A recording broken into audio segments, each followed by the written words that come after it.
వీళ్ళందరిలో 17 మంది కొత్తగా మంత్రి పదవులు చేపడుతున్నటువంటి పరిస్థితి ఉంది. సో అలాగనే మరొక 7 చూసుకున్నట్లయితే సీనియర్లు ఉన్నారు. సో వీళ్ళందరికీ కూడా వాళ్ళ అనుభవాన్ని బట్టి వాళ్ళకి మంచి శాఖలు కేటాయించే అవకాశం ఉంది. అలాగనే పోర్ట్ఫోలియోలు ఏం కేటాయించాలనే దాని మీద ఇప్పటికే జనసేన, టీడీపీ, బీజేపీల మధ్య ఒక చర్చ జరిగింది.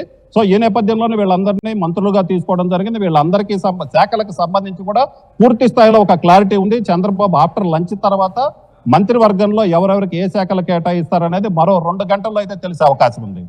Right, thank you Ramarao, thank you for the updates. Overall గా ప్రమాణ స్వీకార కార్యక్రమం మంత్రి పదవి సాధించిన వారు 10 మంది ఉన్నారు. ఇన్ఫాక్ట్ ఆ 10 మందిలో పవన్ కళ్యాణ్ కూడా ఒకరు. కానీ పవన్ కళ్యాణ్ అంత ఈజీగా అంత సునాయాసంగా తీసివేసే వ్యక్తి ఏం కాదు. ఎందుకంటే ఇన్ఫాక్ట్ జనసేన ఈరోజు ఎన్డీఏ కూటమి అధికారంలోకి వచ్చింది. ముఖ్యమంత్రిగా చంద్రబాబు నాయుడు ప్రమాణ స్వీకారం చేశారంటే పవన్ కళ్యాణ్ కూడా చాలా కీలక పాత్ర అని చెప్పాలి. సో పవన్ కళ్యాణ్కి అదే స్థాయిలో చాలా కీలకమైన బాధ్యతలు కట్టబెట్టే అవకాశం కూడా ఉన్నట్టుగా తెలుస్తోంది. సో ఇప్పటికే డిప్యూటీ సీఎం అనేది దాదాపుగా ఖరారైనట్టు చెప్పాలి. అయితే పోర్ట్ఫోలియో సంబంధించి చూస్తే కనుక డిప్యూటీ సీఎంతో పాటుగా హోంశాఖ కూడా ఆయనకి కేటాయించే అవకాశం ఉన్నట్టుగా పెద్ద ఎత్తున ప్రచారం జరుగుతుంది. ఇన్ఫాక్ట్ అది వాస్తవం కూడా అయ్యే పరిస్థితి కూడా చాలా తక్కువ సమయంలోనే. ఎందుకంటే ఇప్పటికే ప్రమాణ స్వీకారం పూర్తయిపోయింది. మరో 1-2 గంటల్లోనే ఈ శాఖలకు సంబంధించి కూడా కొంత కొలిక్కి వచ్చే అవకాశం ఉంది. అయితే గతంలో కూడా డిప్యూటీ సీఎంగా పదవి బాధ్యతలు చేపట్టిన వారికి హోంశాఖ కూడా కేటాయించడం జరిగింది. కాబట్టి ఇన్ఫాక్ట్ ఈసారి కూడా డిప్యూటీ సీఎంగా పవన్ కళ్యాణ్ బాధ్యతలు చేపట్టబోతున్నారు. సో ఇదే నేపథ్యంలో హోంశాఖ కూడా ఆయనకే కేటాయించే అవకాశం ఎక్కువగా ఉందనే టాక్ కూడా నడుస్తోంది. కొణిదెల పవన్ కళ్యాణ్ అనే నేను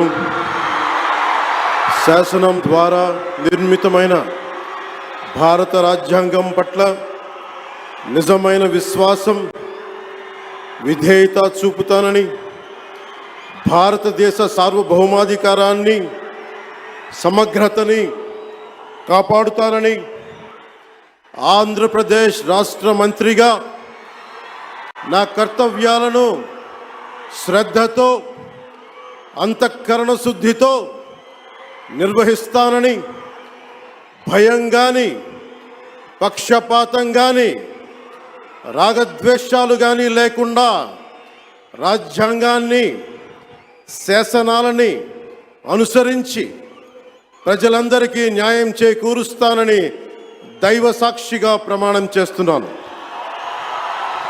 నేను కొణిదెల పవన్ కళ్యాణ్ అనే నేను